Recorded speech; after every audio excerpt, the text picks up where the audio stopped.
Teacher Laika, ang inyong guro ngayong araw sa Physical Education. Ngayon ay isasagawa natin ang iba't ibang uri ng warm-up exercises.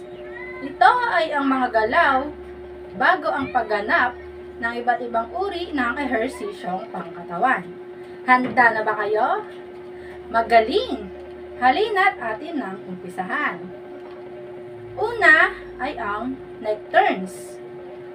Ilagay natin ang kamay sa ating baywang. Okay, magaling. Sundan niyo si teacher.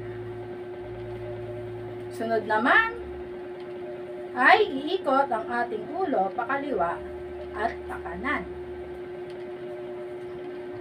1, 2, 3, 4, 5, 6, 7, 8, 9, 10.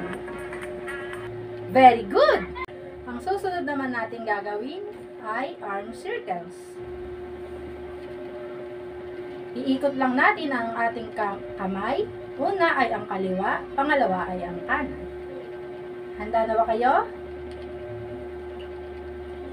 1, 2, 3, 4, 5, 6, 7, 8.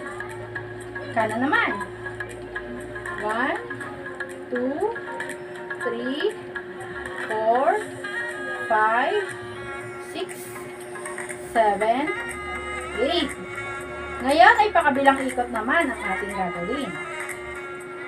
1, 2, 3, 4, 5, 6, 7, 8. Kabila naman.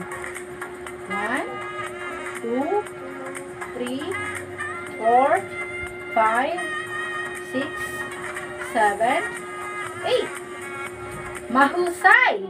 Ang susunod naman ay ang toe touches. Ibuka ang mga paa, yumuko at ilagay ang kaliwang kamay sa kanang paa. Susunod naman ay ang kanang kamay sa kaliwang paa. Okay? Gayahin niyo si teacher. 1, 2, 3, 4, 5, 6, 7, 8, 9, Yes, kapag kakainin kita ng sili, 10. alam mo nakakatuwa ang pinagagagawa. Magaling! At ang panghuli nating gagawin ay ang jog in place.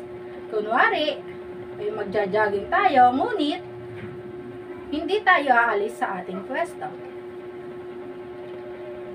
Okay, gayahin si teacher. 1, 2, 3, 4, 5, 6, 7, 8, 9, 10. Palakpakan naman ninyo ang inyong sarili. Napakahusay ninyo dahil nagawa ninyo ang ating aktibidad ngayong araw. Tandaan na mahalaga muna na gawin ang warm-up exercises para maging handa ang ating katawan sa anumang mga gagawin natin. Ito rin ay isang paraan upang hindi sumakit ang ating katawan pagkatapos mag-ehersisyo o sumayaw. Hanggang sa susunod nating pagkikita. Paalam!